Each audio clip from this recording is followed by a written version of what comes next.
Alors, nous donnons la parole au docteur Jean-Marc Catherine, qui est chef de service à Saint-Denis, chirurgien bariatrique, sur l'amélioration du taux d'emploi après chirurgie bariatrique.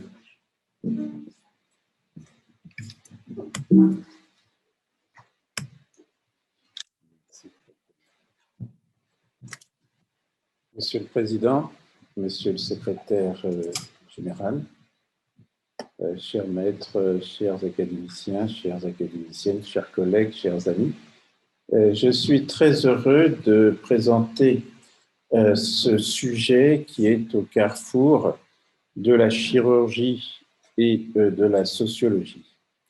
Amélioration du taux d'emploi après chirurgie bariatrique. Nous n'avons pas de conflit d'intérêt. Il est admis que le taux d'emploi diminue avec l'augmentation de l'indice de masse corporelle.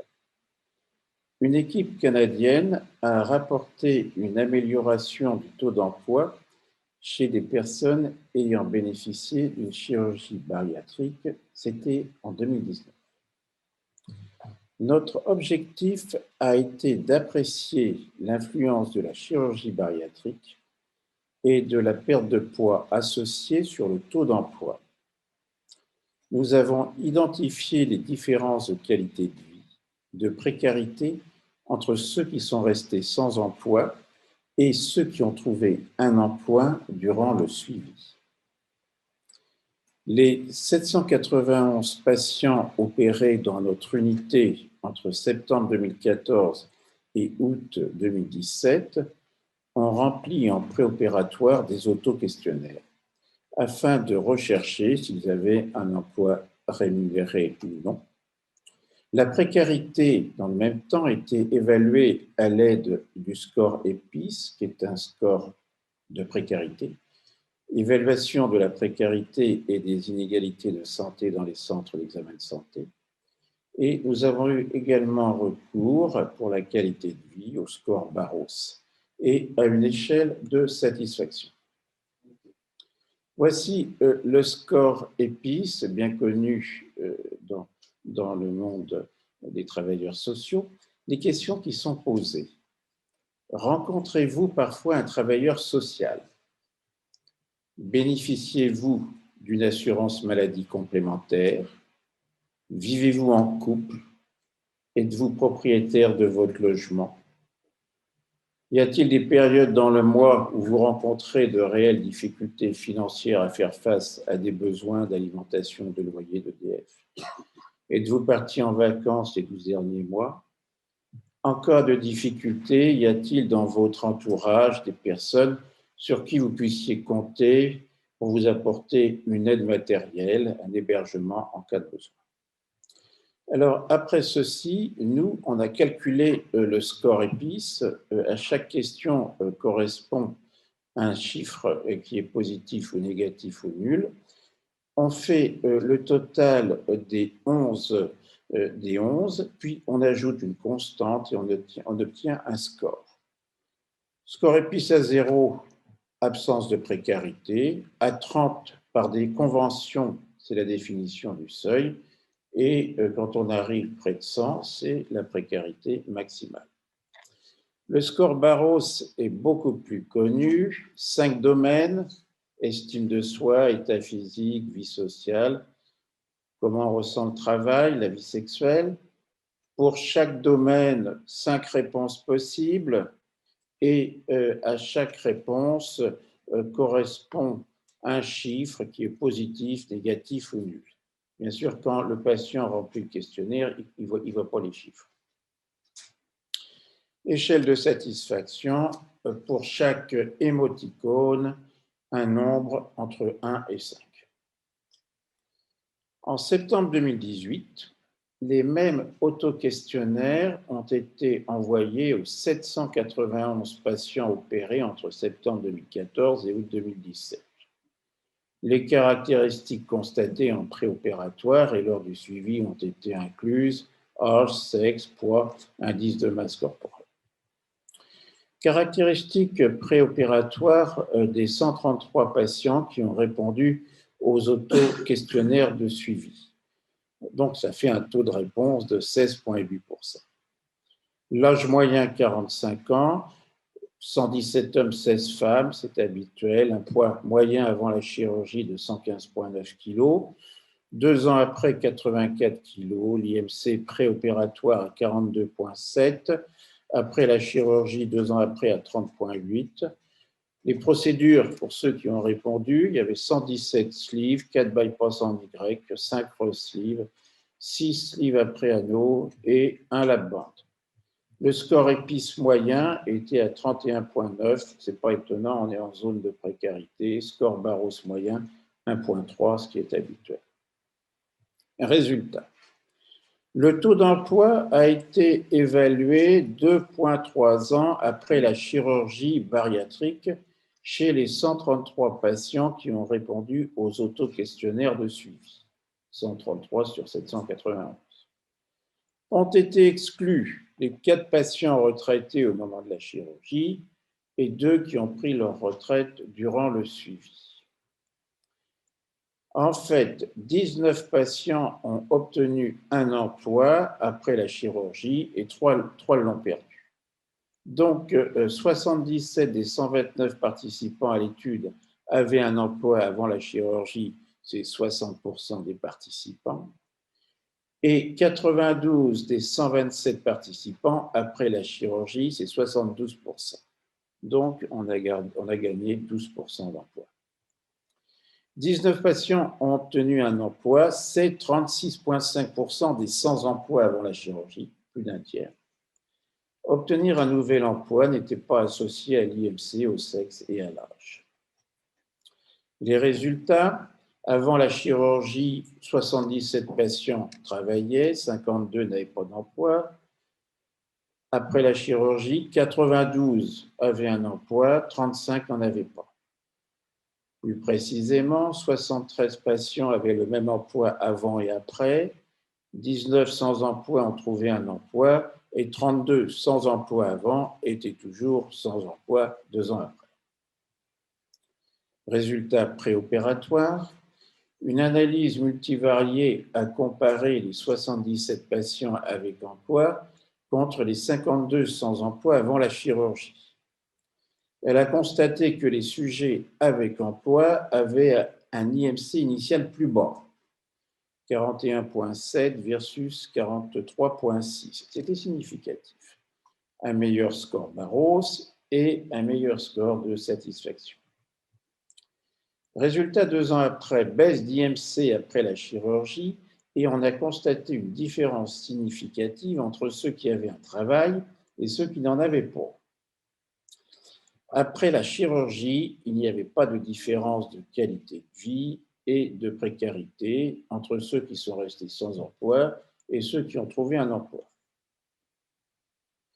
Les résultats des 73 patients qui ont conservé leur emploi étaient moins bons que ceux avec un nouvel emploi, le 19, pour la perte de poids, mais meilleurs pour le score de qualité de vie Barros. Les résultats du score Barros, les 5 domaines du Barros. Pour 4 domaines, on n'a pas trouvé de différence entre ceux qui travaillaient et ceux qui ne travaillaient pas, aussi bien avant la chirurgie qu'après la chirurgie. Mais pour un seul domaine, qui est celui de la vie sociale, on a trouvé une différence significative entre ceux qui travaillaient et ceux qui ne travaillaient pas. Par ailleurs, on a trouvé une corrélation entre le score de vie sociale et la perte de poids après chirurgie. L'isolement social est donc un facteur d'échec de la chirurgie bariatrique. Voici le domaine vie sociale. Ceux qui travaillent sont plutôt du côté très actif, où ils ont une vie sociale très riche. Par contre, ceux qui ne travaillent pas, ils sont du côté négatif de ce score, à moins 0,25, voire même à moins 0,50. Et ce sont ceux-là pour lesquels on a mis en évidence que l'isolement était un facteur d'échec de la chirurgie bariatrique. Ceux qui restent enfermés chez eux, qui ne sortent pas, qui n'ont pas d'activité, qui n'ont pas de vie sociale, sont de futurs mauvais résultats de la chirurgie bariatrique. En conclusion, la chirurgie bariatrique augmente les chances de trouver un emploi indépendamment du statut de précarité. L'isolement social est corrélé à une perte de poids insuffisante après chirurgie bariatrique. Alors, ceci vient de paraître dans la revue PLOS ONE, qui est en accès libre. Et je vous remercie de m'avoir permis de présenter ce travail original. Merci beaucoup.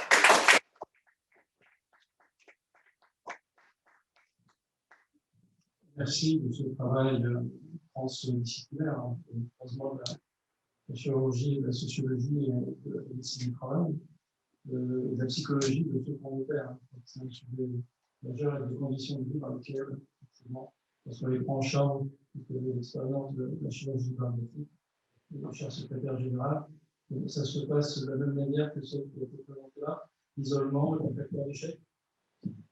Oui, ça correspond à ce qu'on constate en consultation, en résultat d'études. Ces données sont très intéressantes parce que la chirurgie bariatrique, on sait qu'elle diminue leur cycle des comorbidités, qu'elle allonge l'espérance de vie, mais on manque de données sur le retour vers l'emploi, la réinsertion sociale de ces patients. Et donc, je te remercie beaucoup de présenter des résultats comme ça, parce qu'ils sont rares, en fait. Oui. Alors, évidemment, en plus, la comparaison internationale est difficile en matière de travail, de réinsertion sociale, etc. Et donc, ce sont des données très intéressantes qui apportent une contribution supplémentaire à l'intérêt de la chirurgie bariatrique.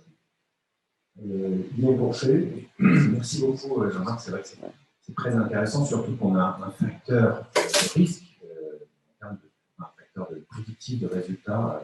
Et ça, c'est vraiment des éléments qu'on a du mal à avoir souvent. Alors, moi, j'avais une question notamment sur le taux de non-réponse au questionnaire, qui est quand même très important. Je ne sais pas si tu as une explication là-dessus, parce que ça engendre des biais sur l'étude, forcément, quand on a autant de non-réponse.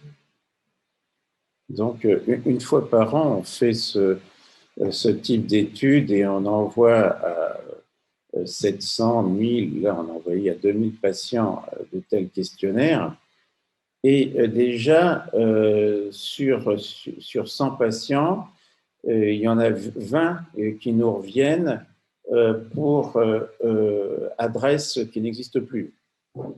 Donc déjà, pour 20% des cas, l'adresse est fausse. Après, il y en a une dizaine de pourcents qui veulent nous voir en consultation et qui gardent le questionnaire et qui nous le rapportent. Et donc, on arrive environ à 20% de réponses par la poste. On a essayé avec Internet, mais pour l'instant, on ne fait pas mieux. Et pour 50% des cas,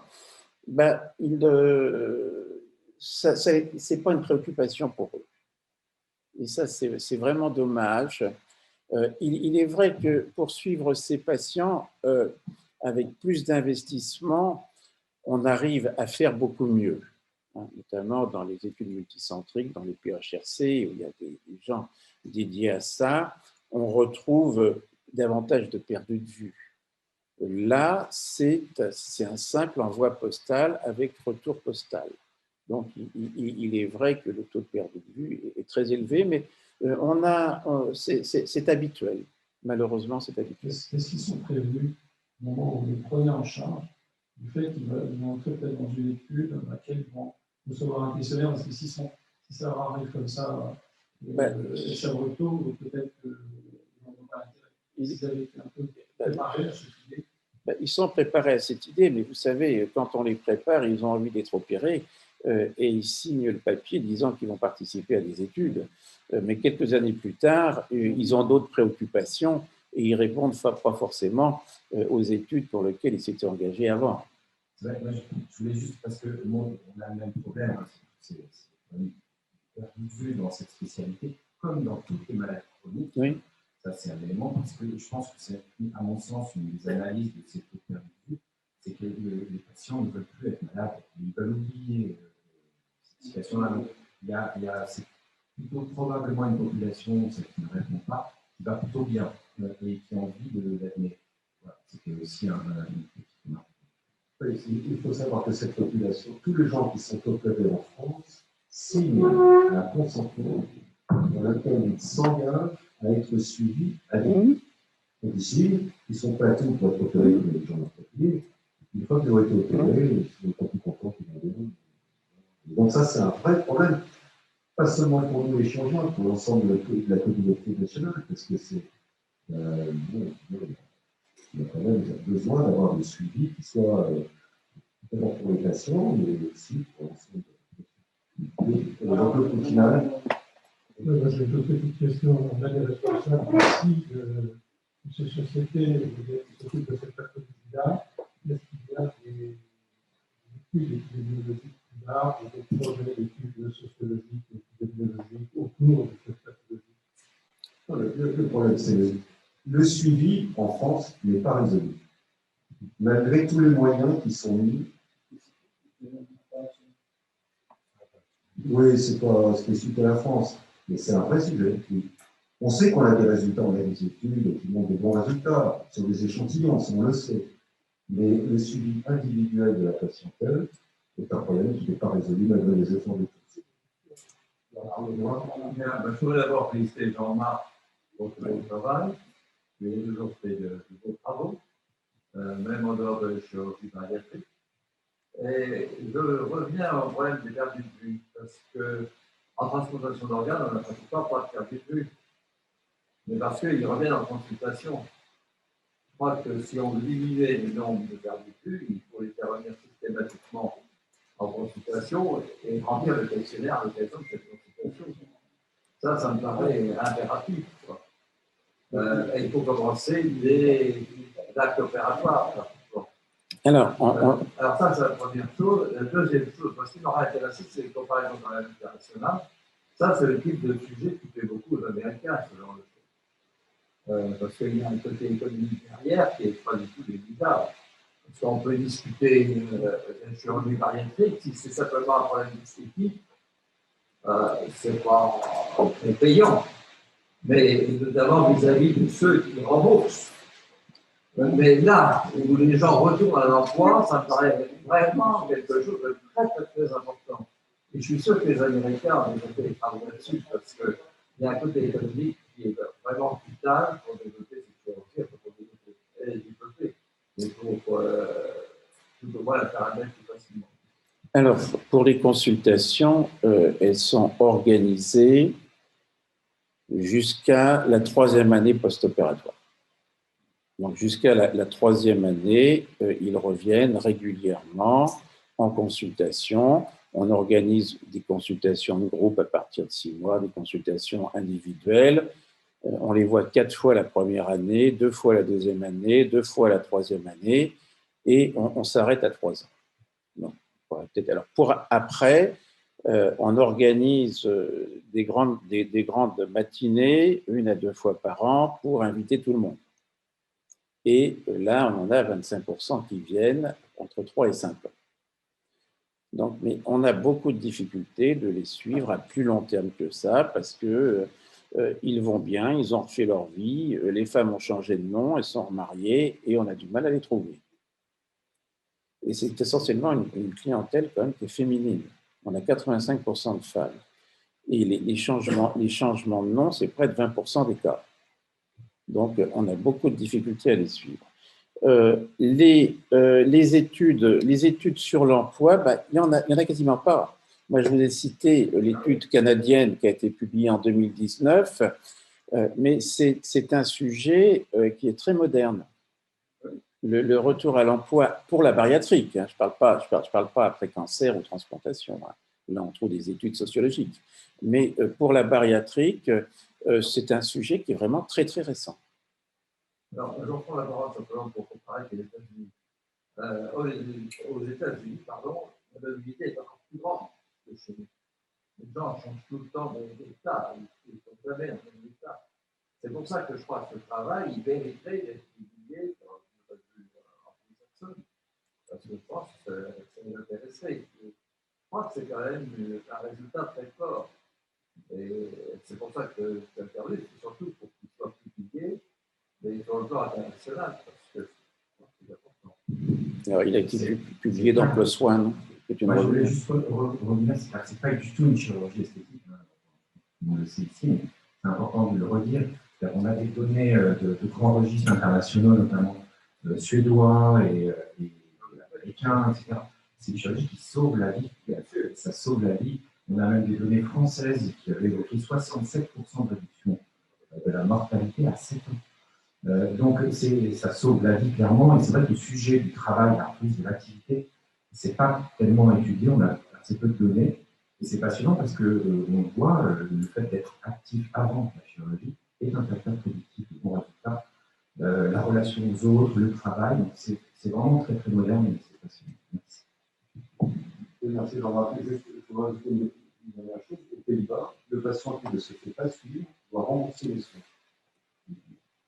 Il faudra peut-être en arriver là. Donc, ceci dit, tous ces patients ont un numéro de sécurité sociale. Et je pense que ce n'est pas à la hauteur d'un praticien, voire peut-être même d'un établissement, que d'autres qui ont été des patients. Il y a là des enjeux de suivi d'une maladie chronique qui sont importants. En tout cas, merci beaucoup Jean-Marc, parce que vraiment le sujet est très innovant, a été très peu traité. Merci beaucoup pour vos commentaires et votre écoute. Merci.